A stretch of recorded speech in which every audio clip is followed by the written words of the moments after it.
Good morning प्यारे बच्चों question number 14 ले रहे हैं एक्सरसाइज 2.5 से।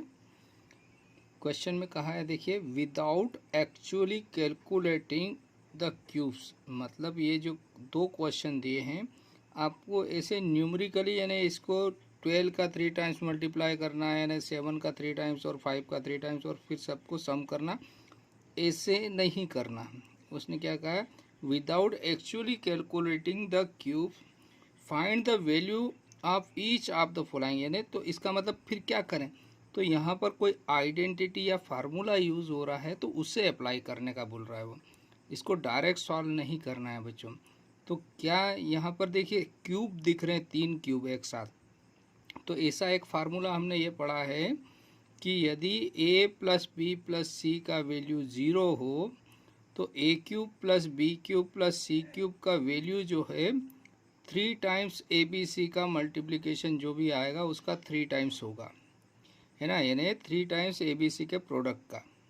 तो यहाँ पर हमको क्या पता करना है, ये सवाल बहुत आसान हो जाएगा। कब, यदि ए बी और सी, यानी ए हो गया -12, बी हो जाएगा 7 और सी हो जाएगा 5। अगर इन तीनों का सम अगर 0 आ रहा हो तो डायरेक्ट हम ऐसा लिख देंगे, क्या है, 3ABC, तो हमारा आंसर आ जाएगा। तो देखिए यह हम आइडेंटिटी, इसको लिखा हमने, क्वेश्चन नंबर फर्स्ट ले रहे हैं हम आइडेंटिटी जानते हैं, यदि a plus b plus c equal to 0 हो तो इन तीनों का क्यूब इन तीनों के मल्टीप्लिकेशन का 3 टाइम्स होगा। ये हम आइडेंटिटी पढ़ चुके हैं, लेकिन ये कब अप्लाई होगी, जब इनके अंदर का value a plus b plus c का वैल्यू 0 आ जाए।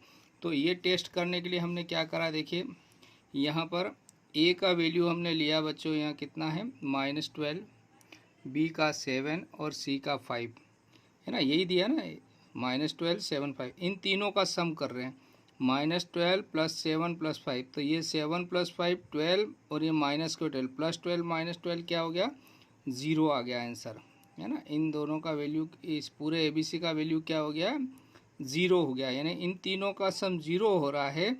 तो ये वाली आइडेंटिटी हम अप्लाई कर सकते हैं। तो चूंकि ABC इजकल टू 0 आ गया तो हमारे लिए क्या हो जाएगा, -12 का क्यूब प्लस 7 का क्यूब प्लस 5 का क्यूब किसके इक्वल होगा, 3ABC, यानी 3A है -12, B है 7 और C हो गया 5। इन तीनों का मल्टीप्लाई करते तो -1260, ये हमारा रिक्वायर्ड आंसर आ जाता है। यानी इनको बिना क्यूब करे इस आइडेंटिटी की मदद से हमने 3ABC लिख दिया। 3ABC कब हो जाएगा, यदि अंदर वाले का सम 0 होता है। सेकेंड वाला भी सेम ऐसा ही है, देखिए इन दोनों का सम -28 होगा अंदर वालों का, और ये प्लस, तो अंदर वाले का सम 0 हो रहा है, तो इसका आंसर क्या हो जाएगा, 3 इंटू 28 इंटू -15 इंटू -30। तो बहुत सिंपल सवाल हो गया है बच्चों। तो सिर्फ आपको ये पता करना है कि अंदर का सम, क्यूब के अंदर जो वैल्यू है ABC, इसका सम अगर 0 हो रहा है तो ये 3 टाइम्स इन तीनों का मल्टीप्लाई के इक्वल हो जाएगा। तो ये फर्स्ट वाला कंप्लीट हुआ। इसी का सेकेंड पार्ट देख रहे हैं बच्चों। सेकेंड में आपको दिया है क्या, 28 -15 का क्यूब, ये 28 का क्यूब है, -15 का क्यूब प्लस 13 का क्यूब। तो ABC इन तीनों का सम करके देखते हैं। तो यहाँ ABC हमने लिया बच्चों, है ना, इन तीनों को ऐड किया, 28 -15 -13, तो 28 -28 0 हो गया, यानी ABC इन तीनों का सम क्या आ रहा है, 0 आ रहा है। तो ये किसका, इसका पूरा का वैल्यू क्या हो जाएगा, 3 टाइम्स इन तीनों का मल्टीप्लाई। तो किसकी मदद से कर रहे हैं, इस आइडेंटिटी की मदद से। यदि a plus b plus c equal to 0 हो तो इन तीनों का क्यूब इन तीनों का 3 टाइम्स क्या हो जाएगा, प्रोडक्ट का 3 टाइम्स हो जाएगा।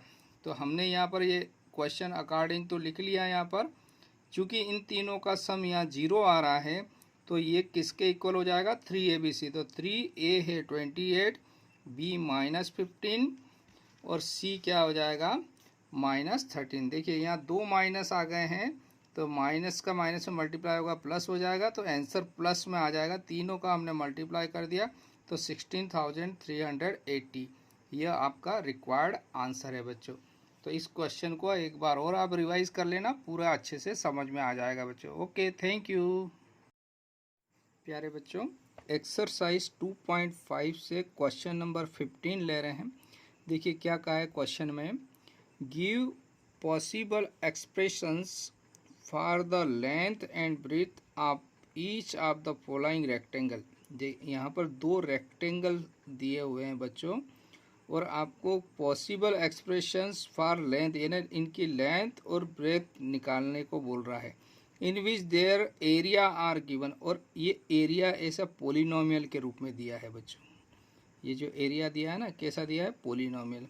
तो देखिए रेक्टेंगल का एरिया क्या होता है, length into breadth, l into b होता है। तो यहाँ पर कुछ लेंथ है और ब्रेथ है, अगर लेंथ और ब्रेथ का मल्टीप्लाई करते तो क्या आ जाता है, एरिया।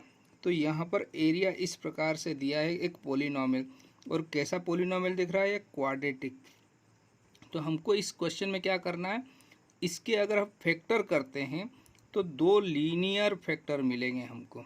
कैसे मिलेंगे, दो लीनियर पोलिनोमियल मिलेंगे जो फैक्टर्स के रूप में होंगे, है ना। तो वो एक हो जाएगी लेंथ और दूसरी हो जाएगी ब्रेथ। तो इन सवालों में दोनों में क्या करना है, अंदर आपको क्वाड्रेटिक पोलिनोमियल दिए हैं, आपको स्प्लिटिंग ऑफ मिडिल टर्म से अगर इनके फैक्टर कर लेते हैं तो चूंकि एरिया होता है l into b, length into breadth, तो इसमें से एक भुजा लेंथ हो जाएगी, दूसरी हो जाएगी ब्रेथ। तो यहाँ पर रेक्टेंगल दिया है इसलिए लेंथ और ब्रेथ दोनों निकालना, और एरिया दिया है। तो देखिए क्या कर रहे हैं, क्वेश्चन नंबर फर्स्ट ले रहे हैं। आपको एरिया यहाँ पर दिया है 25 ए स्क्वायर माइनस 35 ए प्लस 12, ये दिया है। तो हम जानते हैं कि एरिया जो होता है एल इंटू बी होता है। तो ये एरिया भी एल इंटू बी के फॉर्म में नहीं है, तो इसको इस फॉर्म में बदलने के लिए इसके दो फैक्टर करना पड़ेंगे। जैसे मान लो कोई क्वेश्चन लिया हमने, जैसे 25 और 12, इसकी लेंथ हमने 25 और ऐसा कुछ ले लिया, तो यहाँ पर एरिया से मतलब हुआ जितना भी इसका मल्टीप्लिकेशन हो रहा है उसके दो फैक्टर कर लो, एक लेंथ बन जाएगी, एक ब्रेथ हो जाएगी। तो अभी इसको क्या करना है, स्प्लिटिंग ऑफ मिडिल टर्म से दो फैक्टर कर रहे हैं हम यहाँ पर। तो आपको एक क्वाड्रेटिक पोलिनोमियल दिया है, तो क्वाड्रेटिक पोलिनोमियल को हल करने के लिए क्या करते हैं, इसके ए स्क्वायर यानी वेरिएबल जिसके हाईएस्ट पावर क्या हो 2, उसके आगे का कोफिशिएंट और कांस्टेंट टर्म का मल्टीप्लाई करते हैं। तो हमने 25 और 12 का मल्टीप्लाई किया बच्चों। तो 25 और 12 के मल्टीप्लाई करने पर जो फैक्टर्स बनेंगे वो होंगे 5 इंटू 5, 2 इंटू 2 इंटू 3, यानी 25 के फैक्टर 5 इंटू 5, 12 के हो गए 2 इंटू 2 इंटू 3। इनको आपस में दो भागों में जमाना है ताकि आपका स्प्लिटिंग ऑफ मिडिल टर्म से क्या आ जाए, बीच वाला टर्म 35 आ जाए। तो हमने क्या करा बच्चों, इसके दो फैक्टर्स कर दिए हमने, दो भाग ऐसे जमा दिए। 5 इंटू 5 इंटू 2 से 20 हो गया, 3 इंटू 5 से हो जाएगा आपका 15। तो दो भाग क्या क्या हो गए आपके, 20 और 15। इनको अगर ऐड करते हैं तो 35 बन जाता है। तो इस 35 को हम लिखेंगे 20 प्लस 15, और ए है तो आगे ए लिख देंगे दोनों के, ठीक है। तो 35 ए को हम क्या लिख रहे हैं बच्चों, 20 ए प्लस 15 ए। तो इस 35 को, ये आगे साइन प्लस हो या माइनस हो, आप इससे बिल्कुल आप परेशान मत होइए, इसको एज इट इज़ रहने दीजिए। अंदर वाली जो संख्या है उसको आप लिखिए। तो हमने अंदर वाली 35 को क्या लिखा, 20 प्लस 15, यानी 35 ए है तो 20 ए प्लस 15 है। अब आगे माइनस है तो अंदर के साइन चेंज हो जाएंगे अगली स्टेप में। तो नेक्स्ट स्टेप में आपको क्या मिल गया बच्चों, माइनस का 28 और माइनस का 20 ए माइनस के 15 ए। अब इन दो में से कॉमन लेंगे बच्चों, और इन दो में से कॉमन का मतलब होता है इन दोनों में किस संख्या से डिवाइड कर सकते हैं। तो एक तो 5 से डिवाइड कर सकते हैं और a से डिवाइड कर सकते हैं। तो 5a कॉमन आया, 5a का डिवाइड किया तो 5 और a बचा यहाँ, 5 से दिया तो 4 और a से a कैंसिल हो गया, तो 5a माइनस 4 बचा यहाँ पर कॉमन लेना है, यानी किससे डिवाइड हो रहा था, वो संख्या है 3, और माइनस है तो माइनस आप बाहर ही रहने देंगे और यहाँ 3 लिखकर ब्रैकेट लगा देंगे। तो ये -3 हो गया बच्चों। इस -3 का आप क्या करेंगे, इस 15 में डिवाइड करेंगे, तो माइनस से माइनस कैंसिल हो जाएगा, 3 से 5 आएगा और a ऐसा ही बचेगा। तो प्लस का 5a बचेगा। अब -3 से 12 में डिवाइड करते तो क्वोशिएंट यानी भागफल क्या बचता है, माइनस है और इधर प्लस है तो माइनस का 4 बचेगा। आप चाहें तो इसको मल्टीप्लाई करके देख सकते हैं, यही टर्म आ जाएगी, यानी माइनस के 15 है और 3 से इसमें मल्टीप्लाई करेंगे तो प्लस का 12 आ गया। अब ये दोनों बाहर निकाल लिया तो यहाँ बचा 5a - 4 कॉमन आ गया तो 5a - 3 बच गया दूसरे ब्रैकेट में। तो ये दो फैक्टर लीनियर फैक्टर आ गए किसके, ये जो दिया हुआ था पॉलिनोमियल आपको, इसके कितने फैक्टर निकाल लिए आपने, 2 फैक्टर निकाल लिए। तो ये एक हो जाएगी इसमें से लेंथ और एक हो जाएगी ब्रेथ। अब आपको ये अनुमान लगाना है कि इनमें से कौन सा बड़ा होगा। देखो तो यहाँ 5a में से 3 कम हो रहा है या 5a में से 4 कम हो रहा है, मतलब 3 कम हो रहा है, मतलब ये बड़ी है और ये छोटी है। तो इसको आप l लिख दीजिए, इसको ब्रेथ लिख दीजिए। ये लेंथ हो गई, ये ब्रेथ हो गई। चूँकि ये एरिया था तो यहाँ पर देयरफॉर लेंथ हो जाएगी 5a - 3 और ब्रीथ हो जाएगी आपकी 5a - 4 और यही आपका रिक्वायर्ड आंसर है। यानी करना क्या है, जो पॉलिनोमियल दिया है स्प्लिटिंग ऑफ मिडिल टर्म से इसके फैक्टर कर लीजिए। 2 फैक्टर आएंगे, उनमें से एक को लेंथ बोल दीजिए और दूसरे को ब्रेथ। बड़ी को लेंथ दे देंगे नाम और छोटी को इसकी चौड़ाई यानी ब्रेथ दे देंगे, है ना। नेक्स्ट क्वेश्चन लेते हैं इसका बच्चों। सेकेंड वाले पार्ट में भी आपको क्या करना है, ये एरिया दिया है रेक्टेंगल का, तो इसको एरिया के 2 पार्ट मल्टीप्लाई में निकालना है, यानी इसके लीनियर फैक्टर निकालना है, ताकि एक को हम नाम दे देंगे लेंथ और दूसरी को दे देंगे ब्रेथ। तो क्या करा है, जो दिया हुआ है इसके फैक्टर कर रहे हैं स्प्लिटिंग ऑफ मिडिल टर्म से। तो क्या करना पड़ता है, इसमें वाई स्क्वायर के आगे का कोफिशिएंट और कांस्टेंट का मल्टीप्लाई करके इनके फैक्टर करते हैं। तो इनके फैक्टर हुए 35 के 5 × 7 और 12 के हुआ 2 × 2 × 3। हमको स्प्लिट करना है ना, बीच वाले टर्म्स को स्प्लिट 2 भाग करना है ना, हमको इनकी मदद से 13 लाना है। तो 13 कब आ सकते हैं, ऐड या सब्ट्रैक्ट करें तो यहाँ पर देखिए 5 3 जा होता है 15 और यहाँ हो गया 7 2 जा 14 2 जा 28। तो 15 और 28 2 फैक्टर बनाए हमने अभी, और भी फैक्टर बन सकते हैं, लेकिन हमको जो रिक्वायरमेंट है उसके अकॉर्डिंग हम 2 पेयर बनाएंगे। इन 2 पेयर में से अगर सब्ट्रैक्ट करते हैं इनको तो हमको 13 मिल जाएगा। तो हमने क्या लिख दिया, 28 - 15 लिखा तो 13 मिला, और आगे y है तो दोनों के आगे y हमने लिख दिया बच्चों यहाँ पर, ठीक है। तो यहाँ से क्या हो जाएगा बच्चों, इस 13y की प्लेस पर मैं ये लिख रहा हूँ, क्या लिख रहा हूँ, 28y - 15y। इसकी मदद से ये आया आपका। अब यहाँ से क्या होगा, ये ब्रैकेट ओपन कर रहे हैं तो ये हो गया 35y² plus 28y - 15y - 12। Next step में इन दोनों में से क्या कॉमन आ रहा है, तो देखिए 7 से दोनों में डिवाइड हो रहा है और y से भी हो रहा है।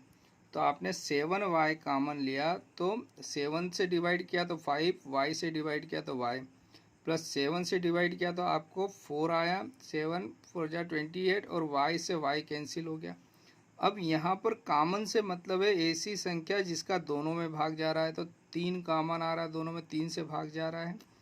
अब ये साइन माइनस है तो माइनस लिखना है आपको, ये ध्यान रखना है। और 3 से कॉमन आ रहा था, 3 से दोनों में डिवाइड करो, देखिए तो -3 का -15 तो माइनस से माइनस कैंसिल हो जाएगा, 3 से 5 टाइम जाएगा और y बचेगा। तो 5y क्वोशिएंट यानी भागफल बचा। -3 का -12 में भाग देंगे तो माइनस माइनस प्लस 3 चौक 12 यानी 5y + 4। अगर आप इसका मल्टीप्लाई करके देखेंगे तो वही आंसर आ जाएगा। इसका मल्टीप्लाई करेंगे तो -15y - 12। और दूसरा ध्यान रखना, जो आगे ब्रैकेट में बच रहा है वही पीछे भी आना चाहिए। तो नेक्स्ट स्टेप में ये दोनों कॉमन आ गया तो इधर बचा 7y - 3 या 5y + 4। तो अब यहाँ से आप क्या कर लेंगे, इसमें जो आपको ऐसा लग रहा है कि इसकी लेंथ बड़ी हो सकती है, इसकी छोटी हो सकती, तो उसको बड़ी को आप नाम दे दीजिए, लेंथ दे दीजिए, और छोटा अगर लग रहा है कहीं पे तो उसको, अगर आपको कुछ किसी y का मान चेंज भी हो सकता है, हमको मालूम नहीं, अगर आपने इसको चेंज करके भी लिख दिया तब भी कोई गलत नहीं होगा, क्योंकि y अननोन वैल्यू है हमारे लिए, ठीक है ना। तो इसके 2 लीनियर फैक्टर जो आए, एक इसके लेंथ और एक ब्रीथ हो जाएगी बच्चों, यही हमारे रिक्वायर्ड आंसर है बच्चों। इसको एक बार रिवाइज कर लेना वीडियो को, तो आपको पूरा अच्छे से समझ में आ जाएगा बच्चों। Okay, thank you.